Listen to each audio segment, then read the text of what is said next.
Go. Okay, so aquí estamos con nuestro amigo Dave BLUNTS. So here we go. We have Dave BLUNTS right here with us. The man, his last hit. What's up, Dave? How you doing, man? What's going on, man? I'm doing good, bro. Doing real that's good. nice. Just working on music. That's what we would like to hear, man. Hey, so we've been checking out to your shit, and it's pretty tight, man. I like it. Straight up. Thanks, bro. I worked real hard on it, bro. I appreciate that. Nice. Okay, man. We got a few topics that we would like to discuss with you. So, first of all, we would like to straight up ask you, who's Dave BLUNTS, man? Who will you say is Dave BLUNTS as a rapper? Creative. I always try to do whatever anybody else is not doing. I don't want to sound like anybody else. I don't want to do what anybody else is doing. So I just go to make different stuff, different type of music, different sound. Right. Because that's who I am. I'm different. Okay, that's what's up, man.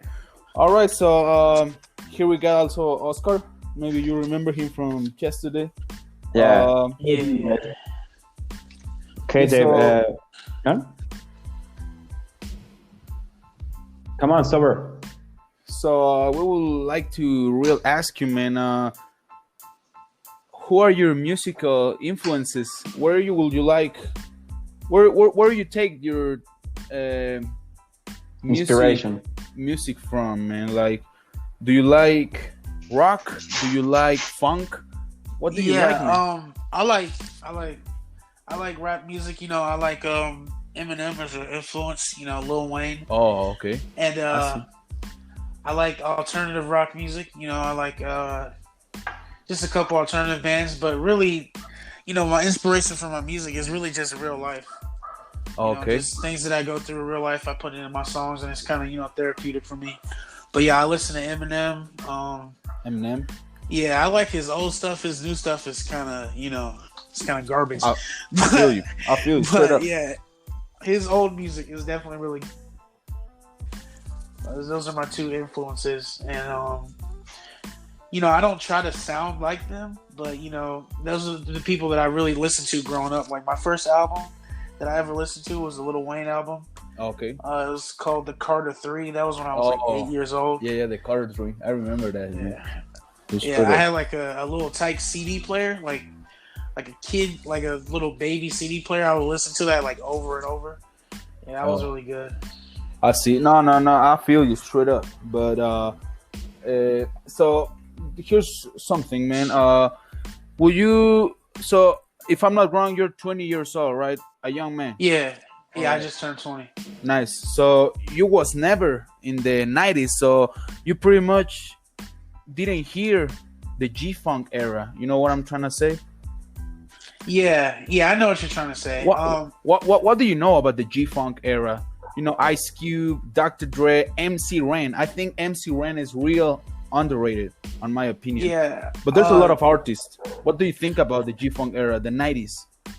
Well, I didn't really know about it until I was like 15 years old. That's when the Straight Outta Compton movie came out. Yeah. And once I seen that shit, I'm like, yo, dude, like this is good. Like I like went back and started listening to their music. I'm like, yo, this is fire. And like I would watch that movie like every day after school. Yeah. All right. So I really messed with NWA. I really liked them. Oh, okay. That's nice that you say it, because me too, man. I mean, I don't blame myself and I don't blame you, because we wasn't born in the 90s, man. Facts, yeah. But that music is real good, man. Like if you put attention to every single ill lyrics of any song of the G-Funk era, I think it's a real different genre. You know what I'm trying to say? Yeah. It's like right now we got 6ix9ine, man. For me, it's absolutely trash, man. That ain't no rap. Straight up, man. And you know what I'm saying, man. If you like music, if you appreciate the sound, you know that nigga doesn't sound right, man. Straight up. No, but I look at it like this. Am I capping? Well, that's your opinion. All right. I don't share the same opinion because, like, Yeah, you gotta be authentic, like compared to real music, that shit is ass. You know, it's trash. Yeah, but up. I don't listen to his music for the same reason I listen to, NWA. I listen to NWA because of their lyrics. I listen to his music because of the feeling. Like it's just fun music. I don't put too much thought into it. I listen to a lot of different artists for a lot of different reasons. So his music it's just like it's fun music. That's what you listen to, like when you're in the car, you want to listen to a good song, like just fun music. You're heading a party, right? So yeah, stuff you hear in a party and stuff like that. All right. So I kind of agree with you. It is like compared to other music that's like real, it's trash. But it's hot trash. You know what I'm saying? Yeah. I mean, there's a lot of different types of hip hop these days. I will say, man, it's not the same. I was listening to one of your songs, and you had a bar right there, man, about Bobby Shmurda, and oh man, that's straight up. So you remember Bobby Shmurda when he came out with "Hot Nigga" single? Yeah, that shit was fire. I was like 14 years old. Straight up, that shit was fire, bro. I was fucking with that. Yeah. I mean, me too, man. When I first listened to it, it felt like it was back in the hardcore rap from the end of the 90s, man. It was like cool lyrics on it. But yeah, that's a real interesting thing about what I'm trying to say right now. Is about the real hip hop that was at the end of the 80s. So Straight Outta Compton album, have you ever heard the full album, Straight Outta Compton? Yeah, when I heard the album when the movie came out, and like I was like, yo, this movie is really good. So I went back and listened to the music, and I heard that full album. And like that was really good. Like I was playing that album every day once I heard about it. Yeah. All right. So the real thing about that time is that hip hop wasn't a solid genre of music. Like hip hop is not like these days. Rap wasn't like these days. These days rap is pretty famous. Rap is real regular, but at those times, those guys really invented. They created the genre. Yeah, they did, and they paved the way for it to be what it is nowadays. Because nowadays, all genres of music, they try to take stuff from rap music. Right. That's right. Whether that be, cadences or flows or stuff we're talking about. Yeah. It's because in rap, to be honest, is the music with the most groove, I would say, man. You gotta feel the groove, straight up. But at the same time, I listen to a lot of, like, I like pop music. Pop music. Just because it's wholesome, it's for everybody, and, it's fun. It's like a fun feel to it, I get it. And sometimes I try to make pop music, like a lot of my songs I always say, and a lot of my songs I say cuss words in a lot of my songs. But just recently I made a song where I didn't say any cuss words. I just wanted to see if I could do it, if it would sound good without, sacrificing the integrity of my music. Yeah. It sounded really good. I'm like, wow, I'm surprised I can make a song without cussing. But yeah. It's because the thing about music, you shouldn't really hear music because it's genre, because it's hip hop, because it's pop. You should just hear music because of the quality of it. Don't you think so? Yeah, I agree. I agree. You can really listen to something. As you see, this type of music, G-funk, gangsta funk, ghetto funk, also, who say, was really based pretty much on funk of the early 70s of the US. Remember, it was like a lot of funk bands. Probably you could know more than me about it, but there's Ohio Players, there's a funk band, there's oh my god, I really forgot right now, but there's a lot of real funk that it was played on those times, and the 70s, 80s, and that music really has a real groove that was made up in the 90s by NWA. You know, like the first album, it was NWA and the Post, and it was a collab with the Dog Pound and some other. Yeah. Okay, so basically that's the thing that I'm trying to get with you. So we do understand right here that rap can be influenced by any type of music, any type, man. Yeah, it is. And, you know, like I said, I listen to alternative music like, you know, Linkin Park and a couple other ones that Green Day I really liked, you know, when I was growing up. Oh, yeah. But, yeah, a couple other those bands. I can't really think too much of them right now.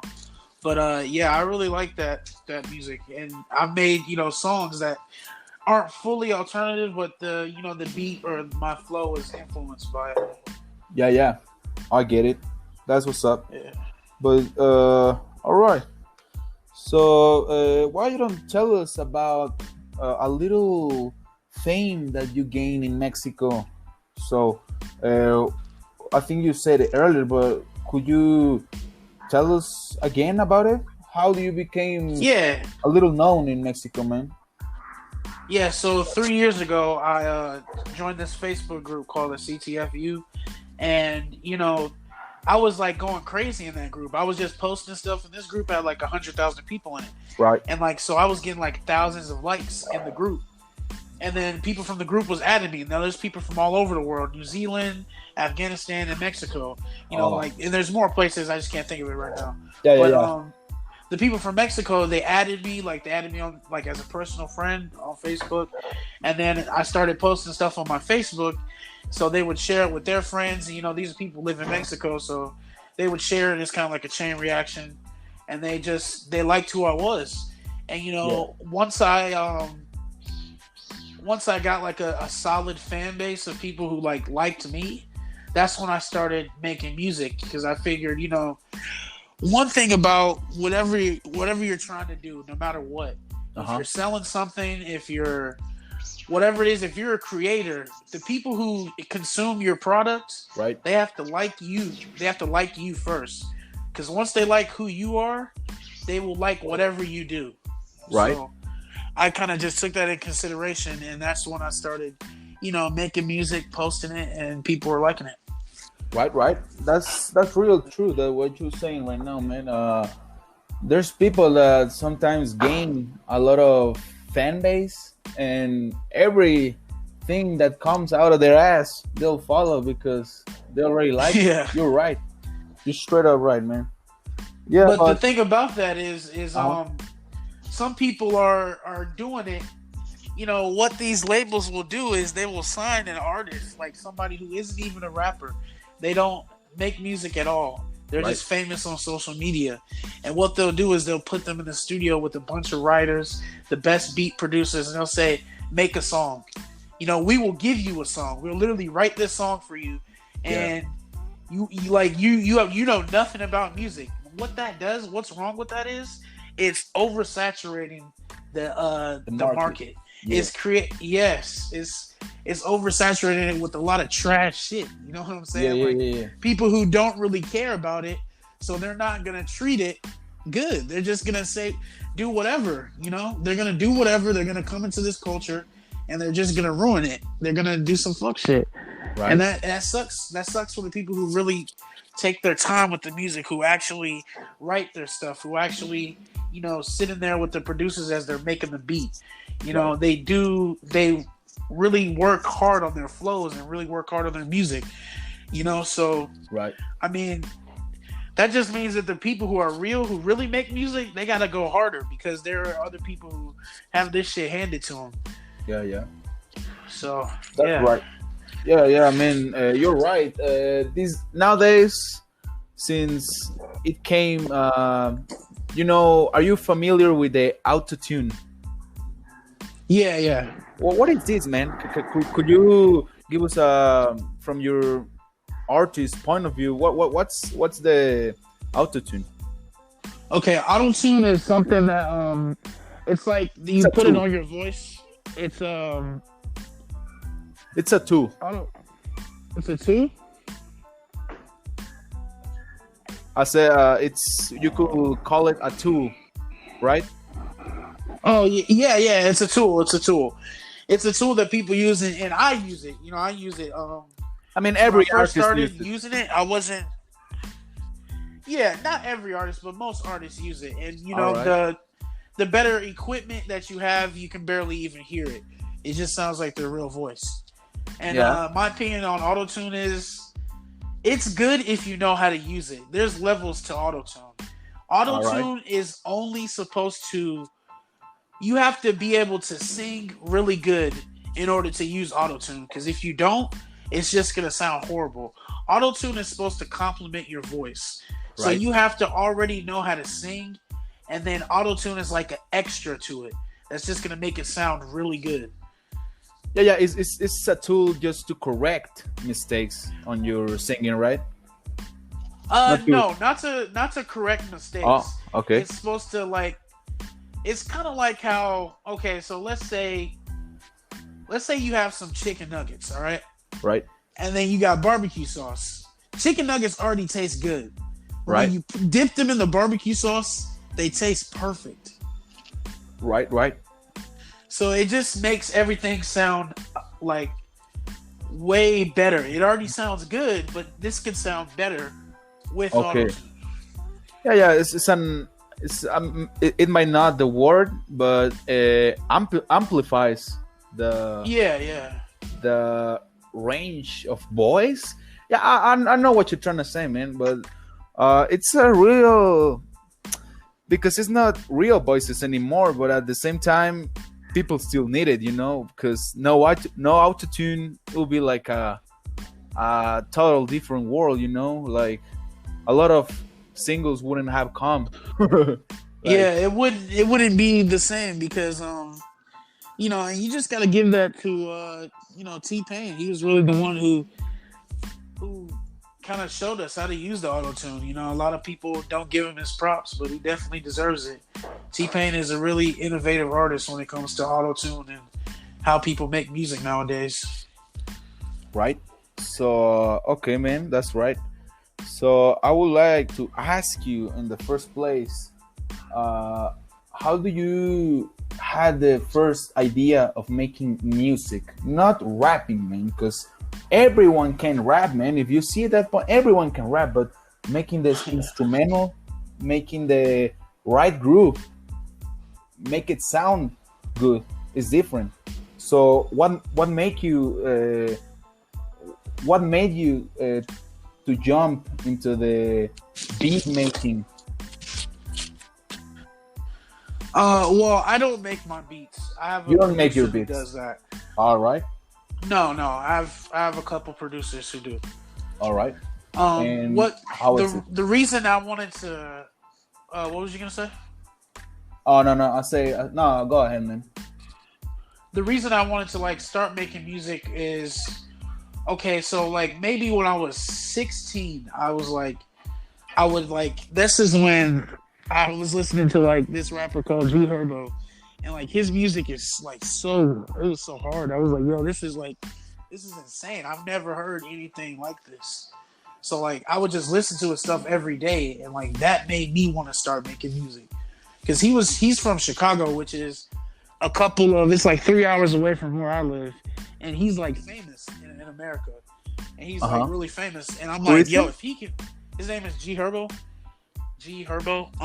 Oh yeah. I know him. Yeah, and so he grew up 3 hours from where I live, not too far. And I'm like, yo, if he doesn't live that far from me, if he could do this, so can I. That just kind of inspired me to actually start making music. So when I was 16, I started writing little raps in my notebook. Yeah. And then I would record these freestyle videos, and this is before I ever start introducing singing into my raps. So this was just strictly just me rapping. And I would post those on social media, and people liked them, but I had never made a song ever at all. It was just little freestyle videos over a beat that I found on YouTube and stuff. And and so then I was like 18 years old. You know, at this point, like I got into a lot of stuff when I was younger. Like actually a couple of years ago, but like, you know, stuff in the streets and just doing bad things in the streets and stuff like that. I don't really want to get into it too much, but and so I was just like at a point in my life where I was just stuck. Like I didn't know what to do with my life. I had dropped out of school. You know, I was just stuck. I didn't know what to do. And wait. So you dropped out of school? Yeah. All right. What year was? I dropped out my senior year, so I didn't go to my senior year at all. I see. All right. So then what, man? And then, so like I was just, you know, stuck. I was lost in life. I had a job that I didn't like. You know, I wasn't really, you know, I just was so depressed and stuff like that. And then, you know, at the time I still had my, you know, I had my Mexican fans and stuff like that. Like they were supporting me. You know, I would post funny stuff on the internet. They would like it. And I'm just like, yo, like I really don't know what to do. And then one day, I'm hanging out with my friends, and he has a studio in his crib, and he was like, yo, like anybody trying to make some songs? And we're like, sure. So we just like are looking up beats on YouTube, and we're just messing around in the studio. And I really liked it. Like I didn't even make a song that day, but like I was in there recording stuff, and like I'm like, yo, this sounds really good. But we never really actually made a song. Like I was just messing around with it. And then, you know, I was just going to, and then I really wanted to continue making music, but whenever I hit him up, like he wouldn't respond on some weird stuff. So I'm like, all right, I guess I can just do this on my own.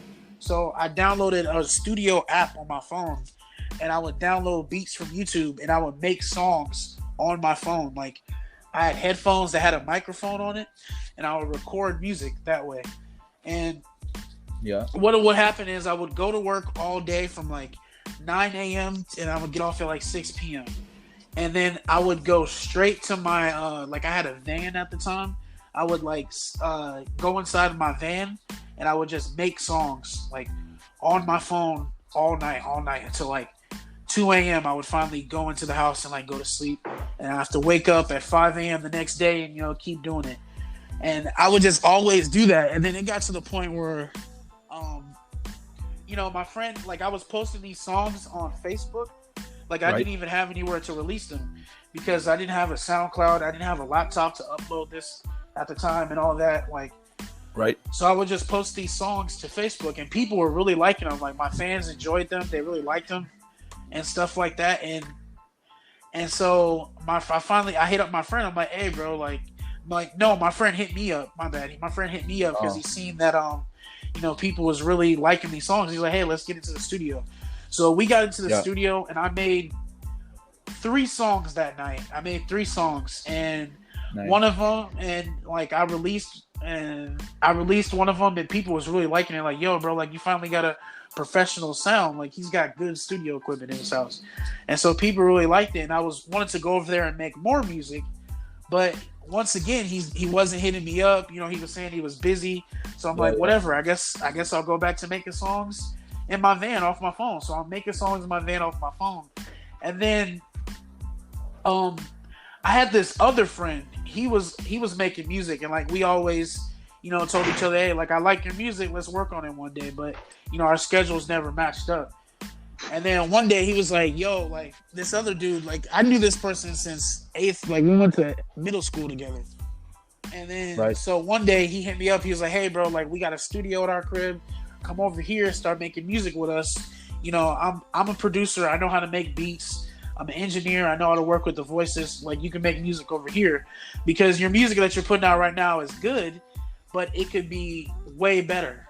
So that's when I went over there. The first day I went over there, it was like at 10 p.m. I didn't leave until like 7 a.m. because we was just making music. Yeah, bro. We was making music all night and just all night. And then after that, that's when like, okay. So it started on an everyday basis. I would go over there. We would stay there all night working on music. And that's when people really started, because that's when my I got into like an actual studio where, like, you know, my voice was sounding professional, and everything was getting mixed and mastered, and then I was like, finally, like, yo, like, I had, like, you know, I got self-esteem issues and all those types of stuff, and like, finally, when I make music, like, I feel good about myself. So I was just, any chance I got, I was in there making music.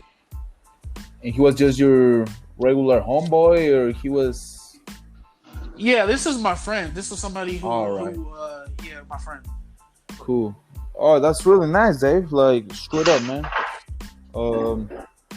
So, what's up, Oscar? Do you get what all the Dave said? It's a real nice story, man. Oh man, it's so deep. I'd rather just to stay quiet and just hear, man. That's very deep. Right up. Right up. Hey, so that's really nice, man. Making music is a passion, you know? Yeah, it's definitely my passion. That's nice, man. So basically the culture of rap could mean a lot of things. Yesterday I saw a video of this whack ass rapper. He's called Lil Xan. You might heard of him. You might heard a little bit of him. Man, he said he was doing like a live on Instagram. He said, for all you niggas are calling me pussy because I was bodyguard at some place. No, you all are wrong because I'm not a gangbang type of rapper. I don't rap about guns. I don't rap about drugs. So you guys should know who are the pussies or some shit like that, man. I was looking at it and I was, who is this clown, man? Straight up. You cannot be disrespecting the culture because for me, man, I'm Mexican. I lived in Cali for about 2 years, and I really loved the hip hop music from California, and it basically comes from a lot of sources, basically from New York, I guess, right? Like hip hop. Yeah, New York and right? Atlanta. New York and Atlanta. All right. They kind of run the culture, yeah. Yeah. So this guy basically cannot be saying shit like that, man. So basically, Dave, the question that I'm trying to ask you right here, man, is what is the real culture of hip hop? Not even rap, hip hop in general. What's the culture like, man? The real culture of hip hop is it's a really good and accepting culture. I think it's too accepting because we accept a lot of fuck shit, a lot of stuff that probably shouldn't be accepted, but like, you know what I'm saying? Like stuff that should not be accepted into our culture, but we're a really accepting culture because when it comes down to it, if something sounds good, it sounds good. There's no denying it. Hip hop will accept it. If it's a good song, if you got a good song, you're accepted into hip hop culture. That's all it takes is a good song. You can be the worst person ever, but as long as you got a good song, people will like you just simply because of your music. And that's not how it goes in other cultures. You know what I'm saying? Like yeah, I get you, man. Facts. Like if Taylor Swift was to be mean to one of her fans, she's canceled. You know what I'm saying? If you're a rapper and you're mean to one of your fans, that's accepted. You know what I'm saying? Like you can do really whatever you want to do as long as you make good music. Yeah, you're right, man. Hip hop, it's been through a lot, I guess. First, 2 years ago, when I was listening to all NWA albums, I could notice about NWO lyrics talk about a lot of shit, man. But one of their topics that I really enjoy, man, I'm sorry, don't judge me, but there's a song in Straight Outta Compton album called "I Ain't the One" by Ice Cube, written by Ice Cube. Have you ever listened to that, man? I Ain't the One. I can't really remember how it goes off the top of my head. It's cool. Well, it's a song basically talking about misogyny. That's how you call it in English. Yeah, it's about being a bad person to the woman in general, right? So in these days, you basically cannot be dropping shit like that. Like you cannot drop an album talking shit about the woman because everything will go down, man. Protests and everything. That's somewhat true, but to be honest, it's not what you say, it's how you say it. Because a lot of these songs. But you get my idea, right? You get yeah, what yeah. I get. It's not the same that in the 80s. Yeah. So what do you say about it, man?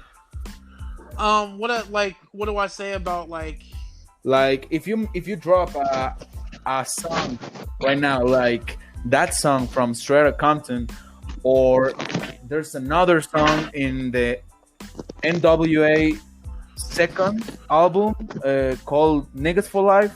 There's a song called One Less Bitch by Dr. Dre, MC Ren. Also, there's a lot of high explicit lyrics about killing women, raping women. There's a lot of shit like that if you make a record right now about it, I think it'll be taken different than at that time. You know what I'm trying to say?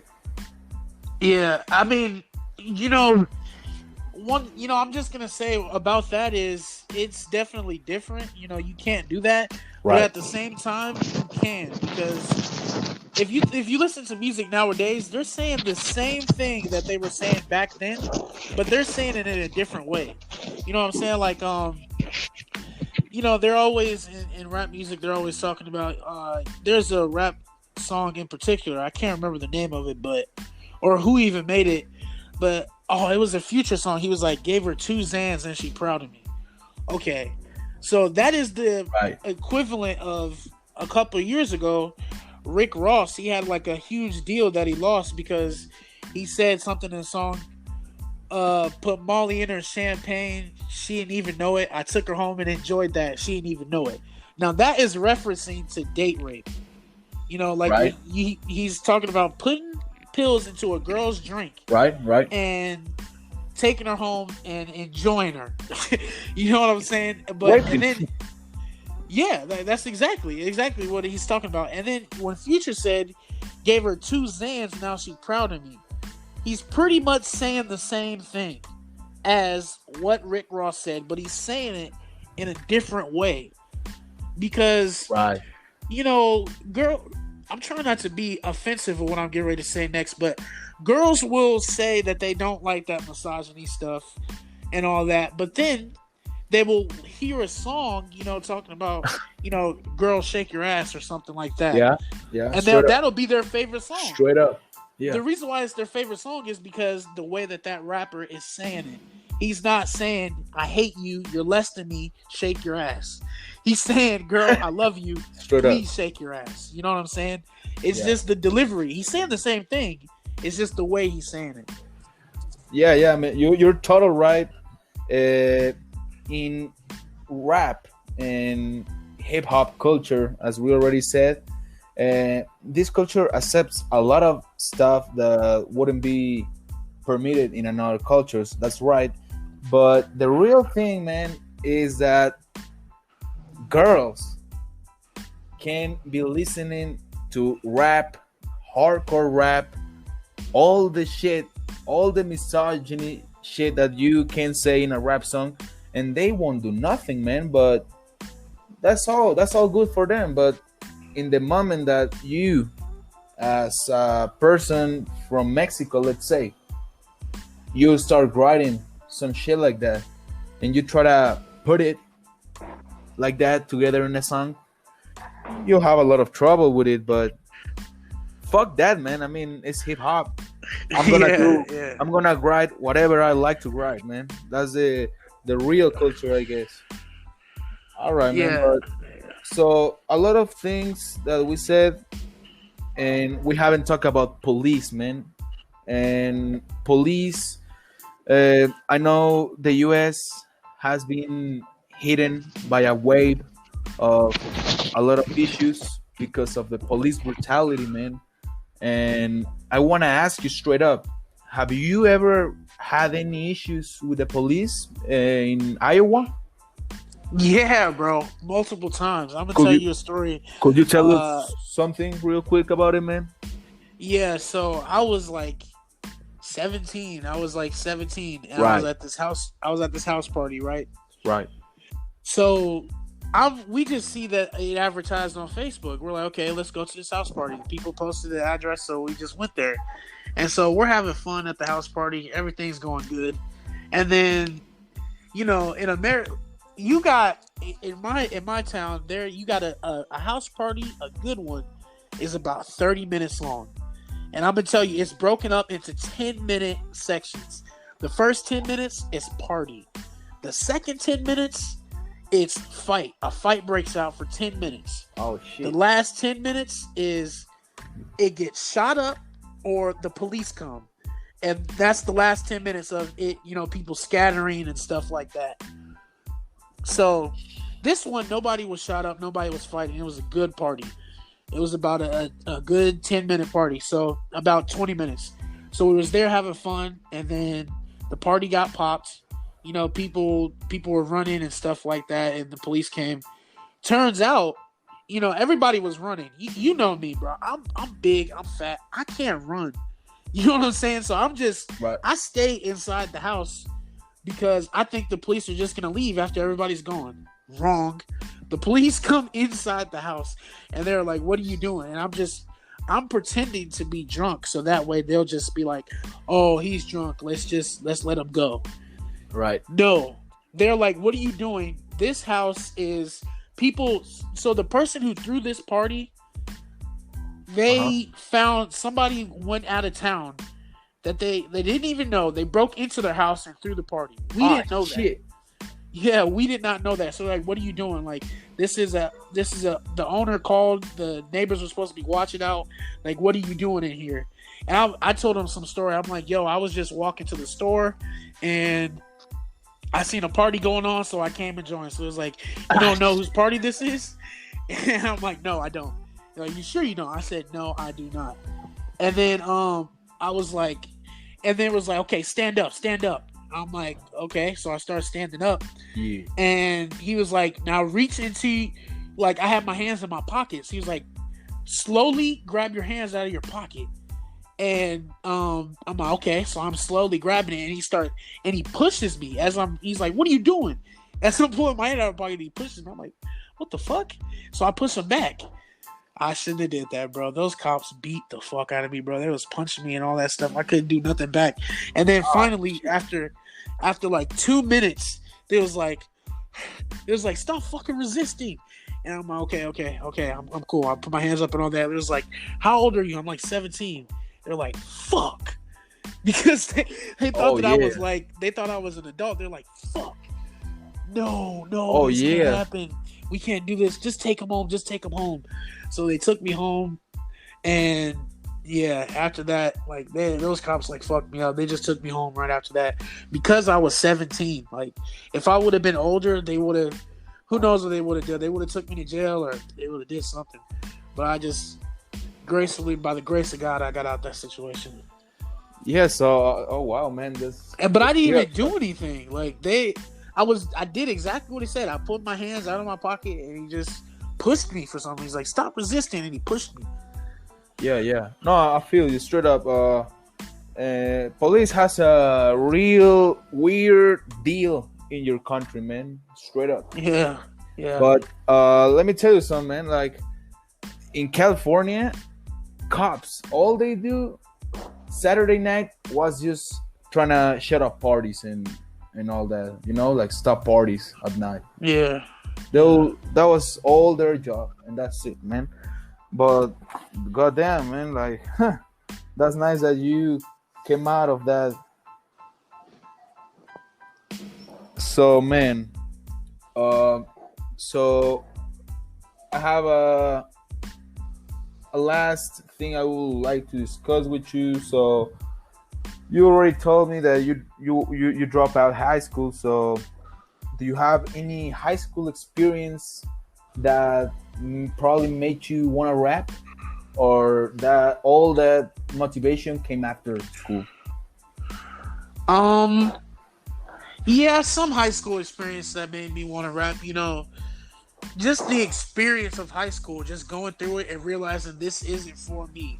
when I was a freshman in high school, this is my first year in high school. Right. I was in math class, and I was just like, this is so stupid. Like, they're putting triangles with numbers and like this is just, it's so stupid. Like, I'm never gonna use this type of math. Oh, right. You know what I'm saying? And fractions and stuff. And she said, this is what my teacher said to me that kind of turned me off school. She said, you're never going to use this, but you have to do it. So you might as well just do it. And in my head, I'm like, what? Like, you're a teacher. Like, you went to school for like 2 years to become this. And this is what you are telling a student who is freshly in high school, this is their first year in high school. So this is their first impression of high school. So my first impression was this is bullshit. This is like, you literally just told me this is bullshit. And now you're expecting me to like wholeheartedly do it? No. Like, after that, I just like didn't care about school that much. I really didn't. Like, it didn't really matter to me because I knew that the information that I was being given was stuff that I wasn't going to use in my real life. I don't know how the school system is in your country, but in my country, the public school system is muy mierda. It is shit, bro. Shit. All right. Yeah, I mean, the school system in the U.S. basically, as my point of view, I think they let you do it. If you want to do it, that's fine. If you don't, that's fine too. Yeah. I think that's a wrong idea because most of us, man, I'm also I'm a high school dropout at that time. Man, you of course rather not to do it, man, and just chase the bitches. You know what I'm saying? Yeah, but like, you, to answer your question a little bit more, you said you know, did I get inspired from school? So like, and then once I dropped out of school, I started hanging with the wrong crowd. I started doing stuff in the streets that I shouldn't have been doing and stuff like that. And I was never that type of person. I've never been a tough guy. I've never been like a street guy. Never. But when I dropped out of school, I felt like those are things that I had to do. So I became somebody, not that who I wasn't, but I became somebody that I did not want to become. I started doing things that I never wanted to do in my whole entire life. I never wanted to be this type of person, but I feel like I had to get money or to just get money and stuff like that. So I did a lot of stuff, a lot of bad things. Once I dropped out of school for like 2 years, and then at a certain point I realized, like, this isn't who I am. I'm looking at myself as I'm doing these things, and I'm like, this is not what I want to be doing. This is not who I am. I have to stop because the streets lead you two places: in debt or in jail. And I don't want to go to either of those places. So before I'm in a situation where I'm locked up, I have to stop. Or before I'm in a situation where I'm going to die, I have to stop. And a lot of my music, I write about things that I did, when I was in the streets, or, when I was doing bad stuff. And things that, if everything goes wrong, if this music fails, then that's my only option, to be honest. So I'm talking about things that I will do things that I've done, and things I will do if this fails. Right. I get you, man. That's a really deep thought about it. So basically, to end up this really interesting talk session, I would like to ask you, man, as an artist, as a becoming known rapper in the world. Yeah. So what would you say to the people that is trying to make music and they don't have the sources to make it? As let's even just say you don't have a MIDI keyboard to make some chords. So what would you say to these people to start make music? I would tell them to, do what I did. I literally had my cell phone, which was an Android. I had an Android at the time. and I literally had dollars, like $1 headphones that had a microphone attached to it, and that's how I made my songs. I downloaded an app from the App Store. There was like a studio app, and I just had like a downloadable beat from YouTube. You go to YouTube, there's all types of beats that you can find. A lot of them are trash, but you can find good stuff. It's like digging through shit for gold. Right. You know what I'm saying? If you keep digging through shit long enough, you'll find some gold. Right. So yeah, that's what I did. And what you got to do is, I'm a very religious person. I believe in God. So what religion do you practice, man? Christianity, Christian. Right. Nice. And you know, in the Bible it says, you know, ask and you shall receive. Don't think about, oh, I can't get this because it's expensive. I can't get this because of that. All you have to do is picture what you want, really want it, try to work for it, and literally paths will open up. Somebody might walk up to you on the street one day and say, here, bro, take my mini keyboard. I don't want it anymore. You know what I'm saying? Right. So you just have to really want that thing, and it will come to you. That I told you my story. Like, I told you I was making music in my van, and literally, like, I thought there's no way I'm ever going to be able to get into a real studio. But then one day my friend just hit me up out of the blue. Hey, we got a real studio. Come over here. Come make music. You know what I'm saying? Right. So right. If you really you have to really want it and just keep working at it and use the tools that you have until you can get better. Because when you're using the tools that you have, you're showing God, okay, I really want this. God will be like, he really wants this, so I'm going to make a way. And that's for, you know, every religion pretty much has that ideology. If you really want something and if you're a good person, you will get it. Right. So, yeah, that's basically the message. If you want something, you really have to want it first and then put effort on it, right? Yeah. So, there's a lot of religions also where you can have different types of faiths, but I think so you do think that being a good person in general can bring you better shit to your life?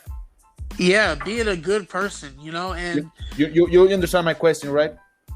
Yeah, I do believe that being a good person will bring you better things in life. Okay. Because, you know, and this is, take religion out of it. You know, take religion out of it for a second. Okay. If you're a good person, good things will happen to you. That's just how it is. If you're nice to somebody, that person is going to be nice to you. Right. If they're a good person. So, you know, if you do something nice for somebody, like let's say they don't have a pencil in class, you give them a pencil. Okay? Right. They might show up the next day, here, bro. Here's something. Like, I don't know. They might give you an eraser or something like that. You know, so if you're a good person, you're going to have, you do good things are going to come back to you. Okay, that's totally right. The only aim on this world is to be happy, but never to hurt I don't know the exact word in English, but let's say you don't hurt the other person, right?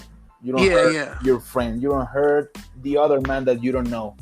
Something like that. Yeah, you don't hurt the, yeah, I know what you're talking about, yeah. Yeah, so, okay, my man, Dave Blunts, it's been a nice talk to you. That's a real interesting story that you have, man. I'm really glad that you could have shared your story with us. It's something that young generations will see to get better on this art that we call hip-hop rap. Yeah, thank you for giving me the platform to share it, bro. I appreciate it. Nah, that's all, man. Hey, Oscar, anything you want to add, man? Nothing, man. Just, whoa, it's so deep, that story. It's hey, no, I'm speechless, man. Hey, no, this shit really came out nice. Thank you, y'all, for joining us. Thank you for hearing. Here's your man, AK Crack, Dave Blunts, saying bye for you. Thank you. See you guys.